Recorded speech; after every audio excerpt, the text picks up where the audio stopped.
been given a harness to inspect from the scaffold department. It's been out on site and it's been returned. It's been used for a couple of weeks. I've checked the date it was issued by the storeman, and it's been roughly 2 weeks, 13 days it's been out. I've got the Wakener Heights register which I've printed off, just to make sure all the information stored is correct and aligns with this piece of equipment. Okay, we've got good lighting in here, so this is a good place to do the inspection. The desk, I've cleared it as best I can. It's a good space. First of all, I'll open up the harness, make sure there's no twists in the webbing, and I'll lay it down on the desk for inspection. First thing I will do is I will locate the manufacturer's label and check it against the Wakener Heights equipment register. So inside the manufacturer's label, it tells us it's a fall rest harness of 3M. It gives us the part number, the serial number, which I will check. The harnesses we have on site are numbered.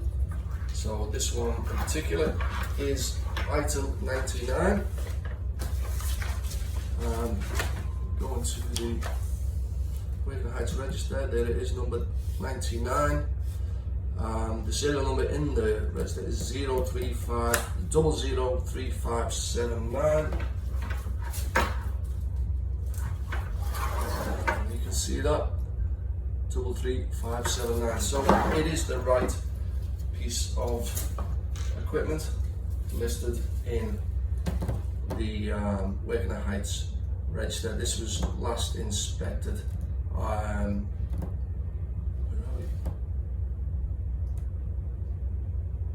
just the beginning of April, 2nd of April it was inspected last. Okay.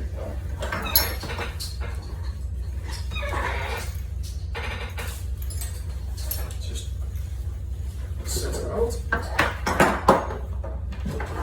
Okay, I'm going to start from the dorsal ring, working my way down my left hand side, the right hand side of the harness itself.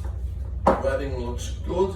Coming down to the retrieval point, there is a shock load indicator, looks fine. The stitching is okay. There's no evidence of shock loading there. Okay, there is another shock load indicator below the retrieval point, which again is intact.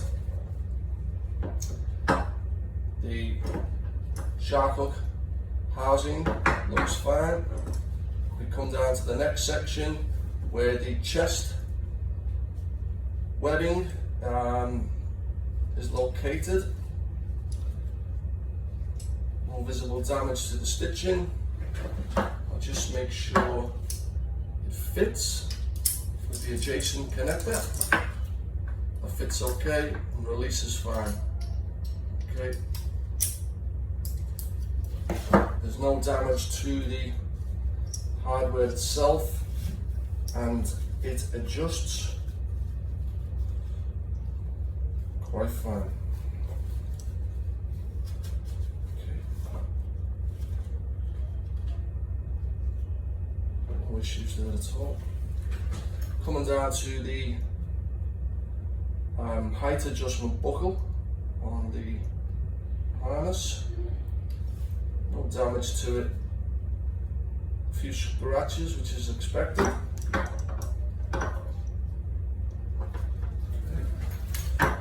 These particular adjusters are quite stiff. Okay, that one seems okay. Alright. Okay, I'm back. Yeah, so that works fine. webbing is good. The elastic band, keep the webbing nice and snug is okay. Come down to the leg connector. Webbing looks good. Connector itself looks fine. Work my way down.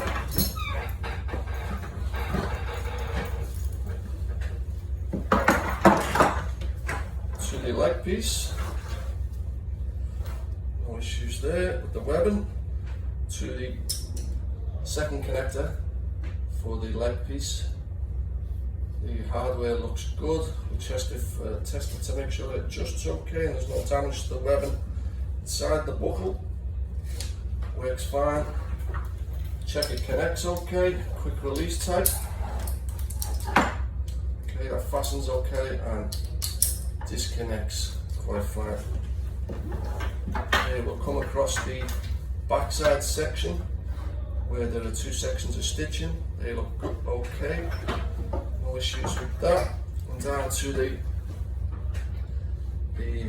adjacent leg loop. Okay, which adjusts okay.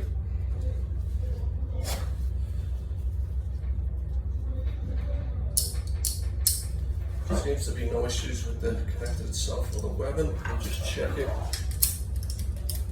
Connects okay.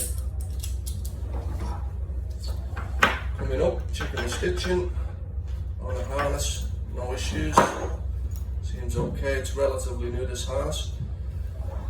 The insert for the leg piece seems okay, no issues there.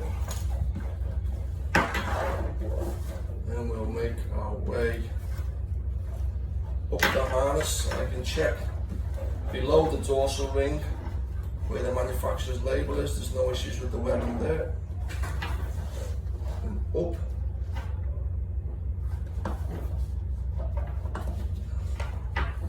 On my right hand side, the left hand side of the harness, that seems fine.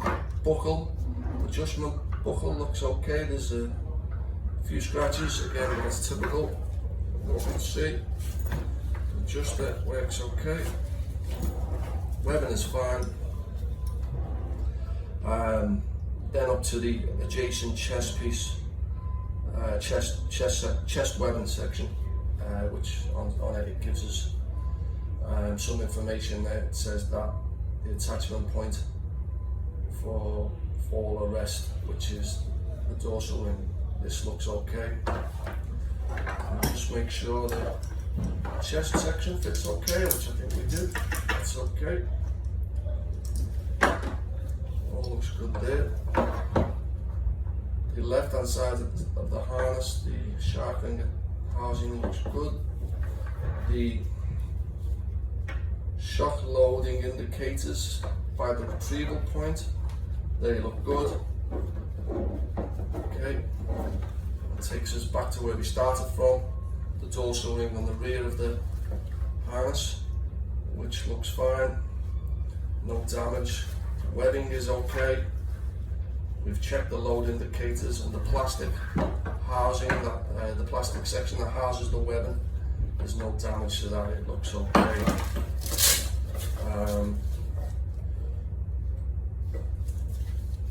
I may have forgot to mention the Australian standard on the manufacturer's label, ASNZ 1891-1-2020. Okay, so it does comply with Australian standards. I'm actually in Papua New Guinea, but we do align to Australian standards. This is a standardised piece of kit on the project. Everybody on site should be using this piece of kit. However, we do get instances of subcontractors bringing on their own fall protection equipment, which we inspect as well and make sure it's okay for site. We do like to keep everything standardised here. In addition to the harness inspection, it's a requirement on site that our harnesses come with trauma straps. They are Salar trauma straps compatible with this harness. check the casing and the webbing attachment. Looks fine. I'll open it up, check the webbing to make sure it's okay. Best way I think of doing this is just roll it back up to go back in the housing, and you can feel and check both sides of the webbing. Okay, you can check there's no sign of damage, abrasion, or it's come into contact with any chemicals. This looks okay, so just roll this up. Like I say, I can see both sides as I roll it. I'm happy with that. Put that back into its case, and I will check the opposite side. Okay, the attachment, webbing attachment looks cool. Open up. We have a bit of hardware on the end of this trauma strap, and it has a manufacturer's tag which tells you how to deploy it. Okay, again, I'm going to fold it back up, checking for any signs of damage, actually feeling the webbing itself to make sure the texture is consistent. Okay, no issues with that. Okay, harness is fine, good to go. Trauma straps, good, fine, good to go.